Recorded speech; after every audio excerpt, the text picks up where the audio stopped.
Bonjour, bienvenue dans cette nouvelle vidéo sur les bases de données.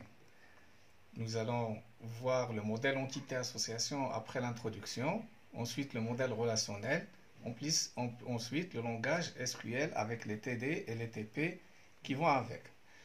Dans la partie introduction, nous allons parler de la définition, objectifs et propriétés, et puis modèle de définition. Alors, le constat actuel, c'est que le développement puis l'utilisation généralisée de l'informatique ont réellement accru la quantité de données stockées et les traitements les prenant en compte. Donc, l'accès à ces données et leur organisation en mémoire sont devenus très rapidement un problème très critique. On a beaucoup de données et il faut pouvoir accéder à ces données en temps réel. Pour accéder à ces données, la mise en place de réseaux et le recours aux accès distants ont permis de plus de mettre en évidence le problème des accès concurrentiels à ces mêmes données, c'est-à-dire plusieurs personnes qui souhaitent accéder à ces données en même temps. Et donc, le système de gestion de bases de données ont traité et traite toujours ce type de problématique. La problématique, je répète, c'est comment ranger et organiser ces données pour pouvoir y accéder au moment opportun, au moment voulu, sans problème. Et donc, une base de données, c'est quoi? C'est un ensemble structuré de données. Pourquoi on structure les données? Pour pouvoir y accéder de manière plus facile. Ces données sont indépendantes et sont stockées sans redondance inutile. Ça veut dire qu'on ne va pas stocker la même donnée plusieurs fois dans la base de données. On va la stocker une seule fois et on va pouvoir y accéder de plusieurs programmes, de plusieurs endroits quand c'est voulu. Et donc ces données, j'ai dit, sont indépendantes, stockées sans redondance inutile et organisées de manière indépendante des programmes pour satisfaire simultanément plusieurs utilisateurs. Ils sont organisés de manière indépendante des programmes. Ça veut dire qu'on va les implémenter et quel que soit le type du programme, il va pouvoir y accéder parce qu'ils sont organisés sans problème.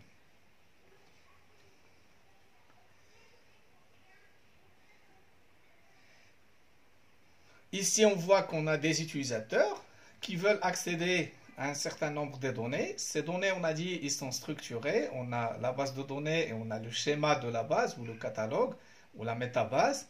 Et ils vont pouvoir accéder, les utilisateurs vont pouvoir accéder aux données à travers les applications. Et ces applications vont accéder à travers un intermédiaire qui va exécuter les ordres de l'application. C'est-à-dire quand les applications vont accéder aux données, par exemple en lecture ou en modification ou en mise à jour, c'est ce système intermédiaire, ce logiciel intermédiaire, ce middleware qui va s'occuper de ça. Ce middleware, on l'appelle DBMS pour Database Management System ou SGBD pour Système de gestion de base de données. Alors typiquement, qu'est-ce qu'il assure comme propriété ou comme fonctionnalité? Donc un système de gestion de base de données, j'ai dit tout à l'heure, c'est un logiciel qui permet aux utilisateurs d'interagir avec une base de données. Les buts sont connus. D'abord, fournir une description formelle des données stockées dans la base de données. Bien sûr, cette description doit s'établir en toute indépendance des programmes qui accèdent aux données, on l'a dit tout à l'heure. Il permet également l'interaction avec la base de données grâce à des interfaces d'accès multiples, des interfaces pour faire la recherche, pour faire la modification, pour faire l'ajout, pour détruire des données, etc. Et donc c'est le SGBD qui offre ces commandes ou ces interfaces pour pouvoir faire tout cela. Surtout qu'on a des utilisateurs de profils différents. Et il est souhaitable également que les non-informaticiens puissent manipuler la base de données grâce à ces interfaces sans apprentissage particulier. Également, le SGBD il fournit différents types de langages, notamment un langage de manipulation de données, ce qu'on appelle LMD, pour les interactions entre les utilisateurs et la base. Il va permettre l'interprétation des requêtes qui sont envoyées ou proposées par les utilisateurs. Le SGBD il permet également d'établir l'indépendance physique et logique des données. Ça veut dire que les niveaux physiques et le niveau logique sont indépendants, ils ne sont pas étroitement liés. Qu'est-ce que ça veut dire? Ça veut dire que l'utilisateur n'a pas à connaître l'organisation physique des données. Ça, c'est le modèle physique. C'est-à-dire que physiquement, les données vont être stockées de manière séquentielle, de manière indexée, etc. au niveau de la mémoire. L'utilisateur final n'a pas à connaître tous ces détails physiques. Et donc, une modification également ou une implémentation de la base de données ne doit pas avoir des répercussions sur les requêtes de l'utilisateur. Quand on change la manière avec laquelle on implémente physiquement les données, ça ne devrait pas impacter la vue des utilisateurs.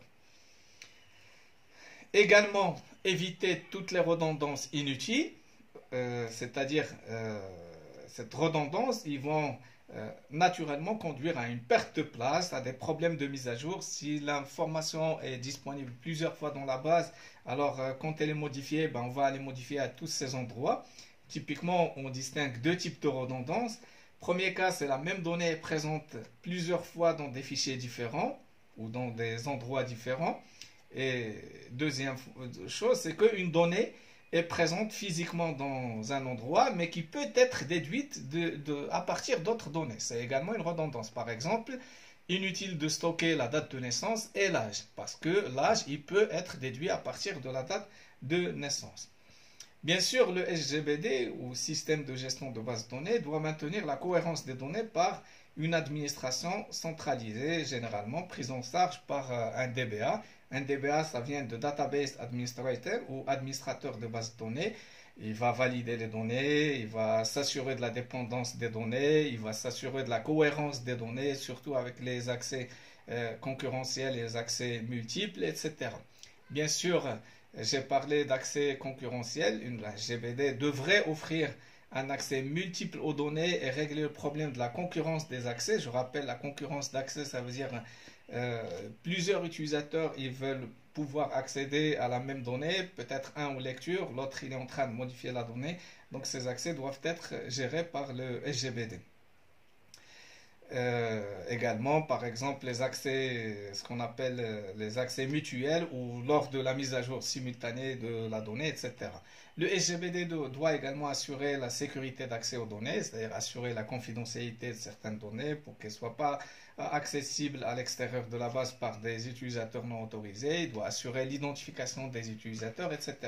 Et puis également la fiabilité, c'est-à-dire dans le sens gérer les possibilités de panne et les rendre transparents par rapport aux utilisateurs, notamment par exemple à travers des points de reprise de la base de données, etc. Et finalement fournir un accès efficace aux données. Parmi les systèmes de gestion de base de données, on peut citer Oracle, Ingress, SQL Server, O2, Access, DB2, MySQL, PostgreSQL, etc. Dans les TP, personnellement, on va utiliser PostgreSQL. Alors, maintenant, on va parler des modèles de base de données. En fait, tout à l'heure, on a parlé de niveau de représentation d'une base de données. En réalité, il y a trois niveaux. Il y a le niveau externe, c'est-à-dire le niveau qui est vu par les utilisateurs ou les vues différentes de la même base de données aux différents utilisateurs. Un client devrait avoir une vue, un administrateur devrait avoir une autre vue de la base de données, etc. Donc ça, c'est le niveau externe, c'est le niveau disponible aux utilisateurs qu'ils vont pouvoir utiliser à travers leur application en lecture ou en modification. Et puis, tout en bas, il y a le niveau interne ou physique, on en a parlé tout à l'heure, c'est le niveau qui correspond au programmeur, de l'organisation également physique des données. On a dit les données physiquement sont organisées de manière indexée, structurée, etc. Et puis entre les deux, c'est-à-dire entre la vue externe de l'utilisateur et la vue physique, c'est-à-dire comment les données sont stockées au niveau et programmées au niveau de la base de données, il y a un niveau intermédiaire qui est un niveau qu'on appelle conceptuel qui intègre toutes les vues externes sans se soucier de l'implémentation des données. C'est-à-dire que c'est lui qui va s'occuper de comment organiser les données de manière à ce que les utilisateurs externes vont pouvoir accéder aux données physiques sans se soucier de pas mal de problèmes. Donc pour cela, ce niveau conceptuel qui est le niveau intermédiaire ou le niveau central va nous intéresser. Il doit permettre par exemple de traduire le réel de manière conceptuelle avant de l'implémenter. Donc, il va permettre de définir l'ensemble des objets manipulés, les liens existants entre les objets, qualifier les objets et les liens à travers des attributs, des domaines, des types de liens, etc. Donc, reste maintenant à définir le modèle de description qui va permettre d'exprimer les propriétés des composantes de la base ainsi que les liens existants entre elles. Et dans ce cadre, plusieurs modèles ont été proposés, c'est-à-dire des modèles qui vont pouvoir offrir les mécanismes pour traduire un problème réel avant son implémentation, à travers, j'ai dit tout à l'heure, des objets, des liens, des relations, ce type de choses. Et donc l'un des premiers modèles qui a été développé, c'est le modèle hiérarchique. Ça veut dire que le schéma conceptuel, cette fois-ci, il est visualisé sous forme d'arbre, une hiérarchie, un arbre dont les nœuds de l'arbre vont correspondre aux classes d'objets, par exemple la classe d'objet voiture, la classe d'objet personne, etc. Et les arcs entre les nœuds, les arcs de l'arbre, vont caractériser les associations entre les différentes entités. Le modèle réseau, c'est le schéma conceptuel, cette fois-ci, est représenté par un graphe qui est une sorte d'arbre, mais où on a des liens montant, descendant de tous les côtés. Ça veut dire qu'il augmente les possibilités des liens entre les différents objets. C'est un réseau, tous les nœuds peuvent être liés entre eux. Et puis, il y a le modèle entité-association, qui est l'un des premiers modèles les plus intéressants. Dans ce cas-là, le modèle conceptuel va correspondre à un diagramme où on va définir les entités de la base ainsi que les associations qui les lient. On va le voir en détail. Et puis le modèle relationnel, il a été fondé sur la notion de relation. Il va représenter les objets et les liens entre eux par des tableaux à 2 dimensions. Donc on va voir comment construire ces tableaux à 2 dimensions dans le modèle relationnel pour représenter le réel. Et puis le modèle objet, c'est un modèle qui va utiliser la conception orientée objet. Donc il va utiliser les notions liées à l'orienté objet telles que le polymorphisme, l'héritage, etc. Bien sûr, il y a d'autres types de modèles, je n'ai pas cité ici, par exemple le modèle d'objectif où les données sont des tables et le langage d'interrogation est basé sur des prédicats ou de la logique du premier ordre. Parmi les modèles les plus utilisés aujourd'hui, il y a le modèle entité-association, mais également et surtout le modèle relationnel et de plus en plus le modèle objet. Alors, voyons maintenant dans le modèle entité-association, qu'est-ce qu'on va voir? On va voir définition, les diagrammes de l'entité-association, le cas particulier ou les cas particuliers d'association et d'entité, et puis voir quelques exemples. Le modèle entité-association, c'est un modèle ancien, il date des années 70, il est issu des travaux de Shen, qui a permis de concevoir une représentation simple des problèmes du réel, c'est-à-dire faire de la conception. L'objectif premier est de traduire, donc j'ai dit le réel à travers une analyse, traduire les hypothèses du réel, les interprétations qu'on a du monde réel pour pouvoir les mapper et les implémenter au niveau de la base de données. Rappelez qu'il est utilisé en particulier dans la méthode MERIS, très connue quand on parle du MCD, modèle conceptuel de données, également modèle abstrait de MERIS. C'est des modèles qui utilisent l'entité association. Donc, entité est un objet concret ou abstrait, extrait dans le monde réel. C'est une personne particulière, un certain film, un département d'enseignement, un monument, etc. Il est nécessaire de définir précisément et exhaustivement toutes les caractéristiques attachées à cette entité. Par exemple, ce qui va caractériser une personne, c'est peut-être sa date de naissance, son numéro de CIN, etc. Et puis, de manière plus large, une classe d'entité, c'est un regroupement d'entités ayant des propriétés communes. Par exemple, la classe d'entité toutes les personnes, la classe d'entité tous les films, la classe d'entité tous les départements, etc. Et donc, elle va prendre toujours la forme d'un substantif au singulier, c'est-à-dire, on va dire la classe d'entité personne ou la classe d'entité film, et même si au singulier, ça regroupe toutes les personnes, ça regroupe tous les films, etc. Bien sûr, les entités à l'intérieur d'une classe donnée sont discernables les unes des autres, sont différentes les unes des autres à travers leurs attributs. Et puis, donc j'ai parlé d'attributs, c'est quoi? C'est à chaque classe d'entité est associé un ensemble de propriétés. C'est les propriétés de la classe d'entité ou les caractéristiques de cette classe d'entité qu'on appelle des attributs. Par exemple, les attributs nom, adresse, qui sont de type string, numéro de CIN qui est de type également string ou numéro de téléphone, etc., sont des attributs de la classe personne.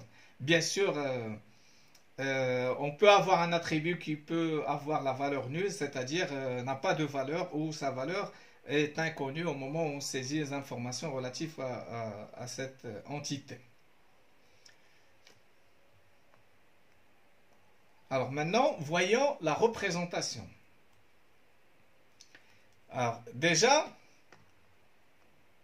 j'ai oublié de parler ici de clé. Une clé, c'est un attribut ou un ensemble minimum d'attributs dont les valeurs identifient de manière unique une entité d'une classe d'entité donnée. On l'appelle une clé ou un identifiant, c'est-à-dire des attributs qui permettent d'identifier la personne. Par exemple, si j'ai le numéro de CIN, il identifie une personne donnée à l'intérieur de la classe personne.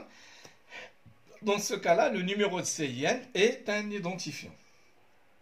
Et bien sûr, toute classe d'entité doit posséder au moins une clé puisque c'est elle qui permet de distinguer une entité d'une autre. C'est la caractéristique d'une clé, c'est qu'elle permet de distinguer. C'est un attribut qui distingue l'entité ou dans sa classe.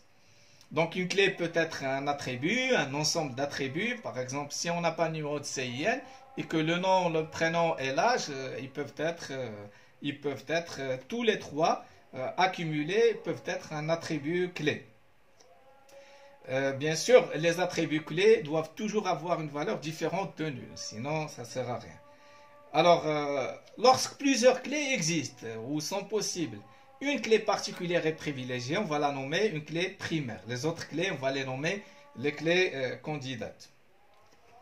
Donc, on passe maintenant à la représentation. Comme vous voyez ici, il y a les noms d'entités qui sont représentés sous forme de rectangle, des associations sous forme de losange. Vous voyez comment on exprime également les noms d'attributs et le nom d'attributs clés, on va les souligner. Donc voilà, les entités, j'ai dit, sont représentées par des rectangles, les associations, c'est ça, sont représentées par des losanges. Les attributs sont représentés par des ellipses et les attributs clés sont représentés par une ellipse toujours, mais ils sont soulignés pour dire que c'est un attribut clé. Donc ici, par exemple, on a étudiant, c'est une classe d'entité qui possède comme attribut un prénom, le téléphone, le numéro de sécurité, le numéro de CIN et le nom. Donc ça, c'est les attributs de la classe d'entité étudiant sont nom, prénom, numéro et téléphone. Bien sûr, chaque entité est liée à d'autres entités et joue un rôle dans l'association qui les lie. Et ce rôle peut être indiqué sur le diagramme. Ici, par exemple, c'est l'étudiant s'inscrit dans un enseignement. Et un enseignement, c'est une entité qui contient les attributs, le nom de l'enseignement ou le nom du module, plus le coefficient du module. Donc on peut dire un étudiant s'inscrit ou suit un enseignement et on peut lire dans l'autre sens un enseignement est suivi par un ou plusieurs étudiants. Et du coup, se pose la question de cardinalité. J'ai dit un enseignement est suivi par 0 étudiant, un ou plusieurs, etc. Il existe plusieurs notations pour exprimer la cardinalité, c'est-à-dire le nombre d'entités qui participent à une association donnée. Alors, celle qu'on va adopter, c'est celle-là, c'est-à-dire sur une association, on va exprimer une cardinalité minimale et une cardinalité maximale.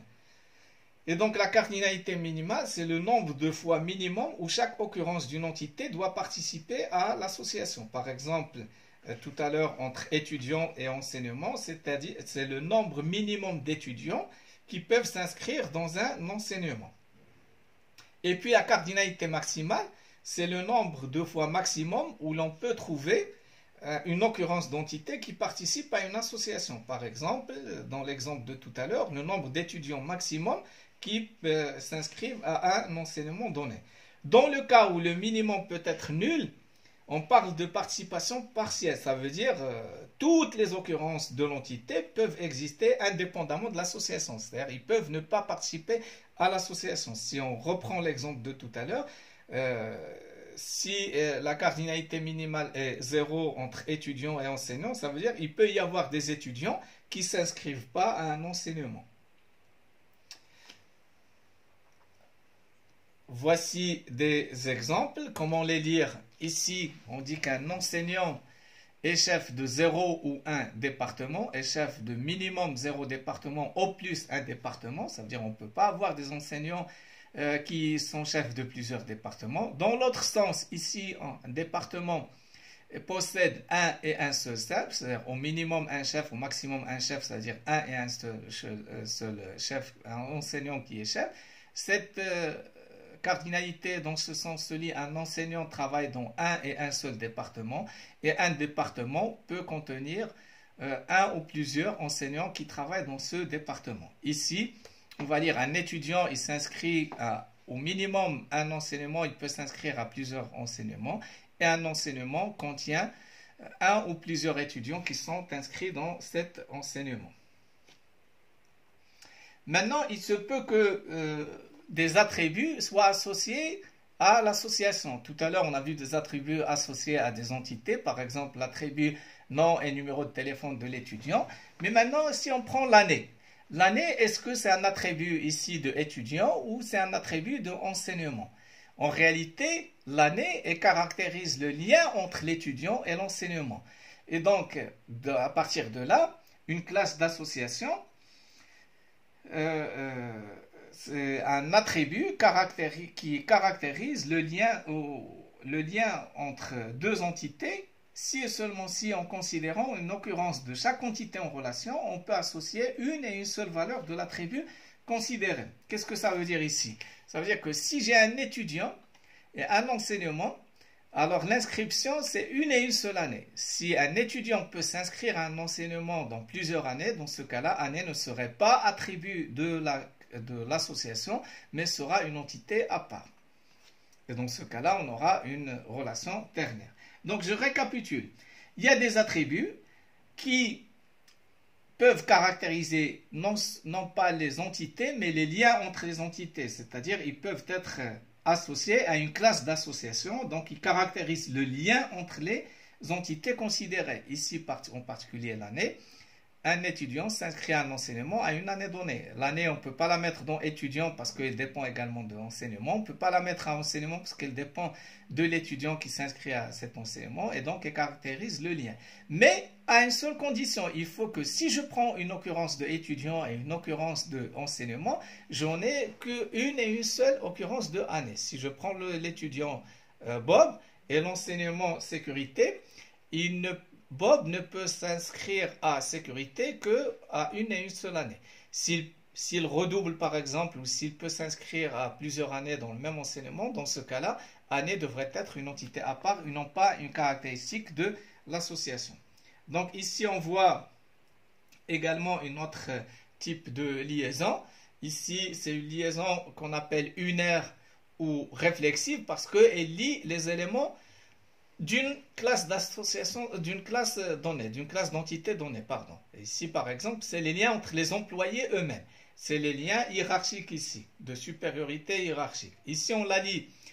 Alors, dans ce cas-là, il est important d'indiquer sur le diagramme le rôle dans la liaison, parce que ça permet de comprendre dans quel sens on lit le lien. Donc, il faut indiquer le rôle dans la liaison. Ici, le rôle A comme supérieur. Ici, il y a le rôle A comme subordonné.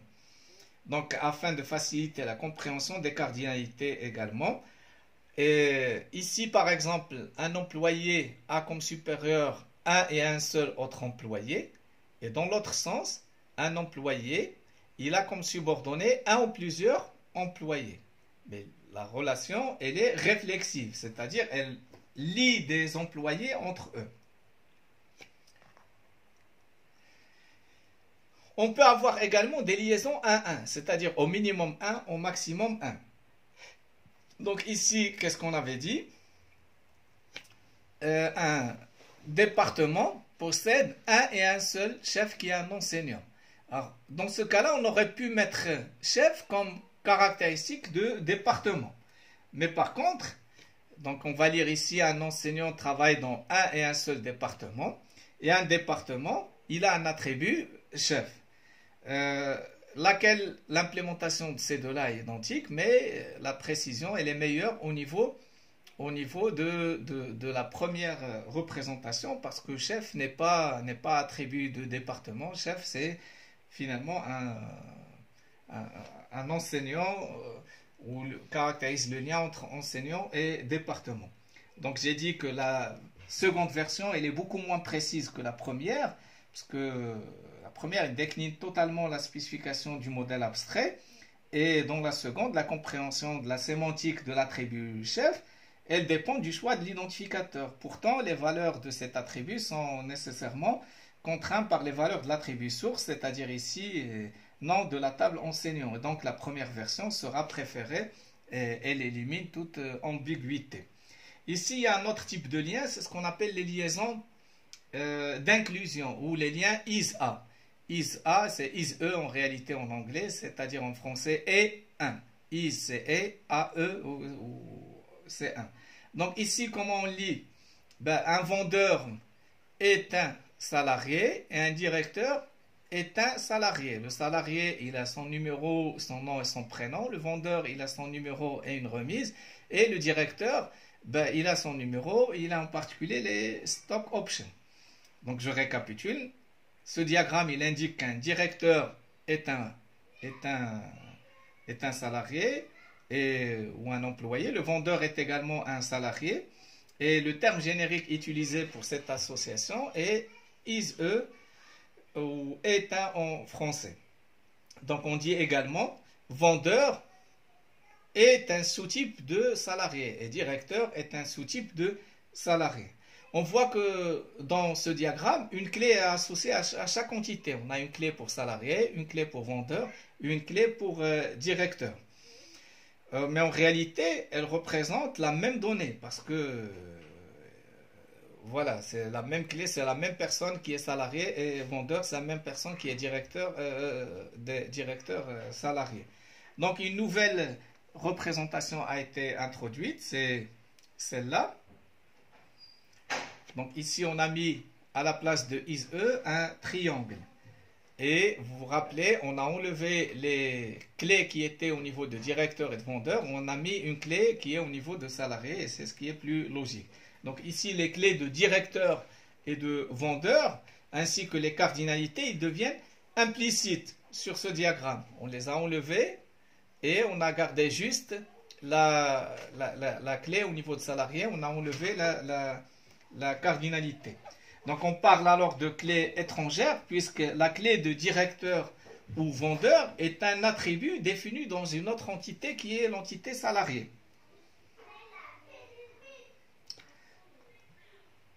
On note aussi dans ce deuxième exemple que, par exemple, ici, livre est un ouvrage, périodique est également un ouvrage, sauf que livre, il possède un ISBN, le périodique, il possède un ISSN, et donc les clés ISBN et ISSN appartiennent aux sous-entités, contrairement à l'exemple précédent où on avait le numéro qui appartient au salarié, c'est-à-dire au niveau, on le voit ici, le numéro c'est pas dans directeur ou l'identifiant ce n'est pas dans directeur ou dans vendeur, c'est dans salarié, alors que ici on a enlevé le clé au niveau de l'ouvrage et on a mis ISBN ici et ISSN ici comme clé. Mais ceci est possible car la liaison est complète. il y a donc complète ou incomplète. Dans le cas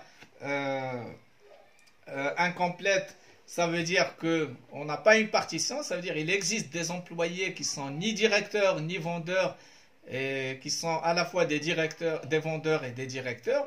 Et dans le cas de complète, on a une partition entre ouvrage et livre périodique, c'est-à-dire un ouvrage est soit un livre, soit un périodique. Il ne peut pas ne pas être l'un des deux et il ne peut pas être les deux à la fois. On arrive maintenant à un deuxième type ou un autre type de liaison, c'est les liaisons ternaires. Ternaire, ça vient de 3. Ça veut dire qu'elles vont lier au minimum trois entités entre elles. Donc, une liaison ternaire va exprimer un lien entre une entité et deux autres entités, c'est-à-dire un couple d'entités aussi bien au niveau des valeurs qu'au niveau des cardinalités. Et les attributs peuvent également qualifier cette association et on généralise alors le cas binaire et on associe la valeur unique des attributs de l'association à chaque triplet d'occurrence des 3 entités considérées. Ici par exemple, on a un client, il a 0 ou plusieurs consommations dans chaque vol. Donc c'est une liaison ternaire qui lie client, vol et consommation. Pareil ici, une liaison ternaire entre un vol, une place et un abonnement. Alors si je me concentre sur cette première, client, consommation et vol, on a cette représentation et ici on a consommation qui n'est pas une entité mais qui est un attribut lié à l'association entre client et vol. C'est quoi la différence? Alors, la différence, vous vous rappelez bien, quand on a parlé d'attributs de l'association, on avait dit, si je prends une occurrence de client et une occurrence de vol, je dois avoir une et une seule occurrence de consommation. C'est-à-dire un client dans un vol ne peut avoir qu'une et une seule consommation. Alors que ici, un client dans un vol, il peut avoir 0 ou plusieurs consommations. Donc s'il peut avoir 0 ou plusieurs consommations, consommation devient une entité à part et là, c'est une relation ternaire. Et si par contre la consommation est unique quand on a un client et un vol, dans ce cas-là, la consommation, ce n'est pas une entité à part, mais elle caractérise le lien entre client et vol et donc c'est un attribut de l'association. Dernier cas qu'on va voir, c'est un cas où l'analyse du cahier de charges ne permet pas de définir une clé pour une entité donnée. C'est-à-dire on a l'entité mais on est incapable dans ses attributs de définir une clé. Par exemple, on souhaite stocker les identités d'un ensemble de personnes, par exemple un nom, prénom, numéro de sécurité sociale ou numéro de CIN et adresse, et ce que ces personnes ils possèdent des chiens à qui elles ont donné des noms, c'est-à-dire les personnes ils ont des attributs nom, prénom, numéro et adresse, et les chiens ils possèdent juste un attribut nom. Un chien n'a qu'un seul propriétaire et plusieurs personnes peuvent avoir ou plusieurs personnes peuvent donner le même nom à leur chien. Donc dans cet énoncé, on ne spécifie pas explicitement un attribut clé à l'entité chien. Dans chien, on a juste l'attribut nom et il peut y avoir 2 chiens qui ont le même nom. Par contre, 2 chiens qui appartiennent à la même personne, ils ne peuvent pas avoir le même nom. Et dans ce cas-là, une solution, c'est que un chien n'est identifié que relativement à son propriétaire et donc par son association à une entité personne. Donc on dit ici que chien est une entité faible parce que chien, avec ses propriétés à lui, ses attributs à lui, on est incapable de définir une clé. C'est-à-dire une clé, je rappelle, c'est un attribut qui identifie le chien de manière unique. Ici, on a un attribut nom, mais 2 chiens peuvent avoir le même nom. Par contre, un chien, il est identifié de manière unique à travers son nom, bien sûr, et son propriétaire. Donc, il dépend de l'association avec son propriétaire, d'où la nomination entité faible. Donc, ici, on le voit. On dit que chien est une entité faible, ce qui signifie qu'il est identifié par son nom et par son association avec, avec personne, c'est-à-dire son propriétaire. Et donc, la clé est donc constituée par la concaténation du nom du chien et de l'identifiant de personne, c'est-à-dire le numéro de sécu ou le numéro de CIN de la personne. Donc, on dit que l'association ici, elle devient identifiante. Et dans la représentation, ici, on double les traits entre chien et l'association. Ça veut dire que chien est une entité faible et qui dépend également de l'association. La même chose ici. Ici, la même chose, auteur, un article écrit un ou à plusieurs auteurs. Un auteur, il peut avoir un ou plusieurs articles. Un article, il a un nombre de pages, un nom et un résumé. Mais le nom d'un article n'est pas un identifiant. On peut avoir plusieurs articles qui s'appellent par exemple coronavirus ou Covid-19. Donc, le nom n'est pas un identifiant. Par contre, plusieurs articles du même auteur qui ont le même nom, ça n'existe pas. Et dans ce cas-là, article, il est identifié avec son nom et avec l'association avec son auteur. Bien sûr, c'est important parce que dans le cas d'une entité faible, dans le cas par exemple de la suppression d'une occurrence de l'entité auteur, il faut faire attention quand on supprime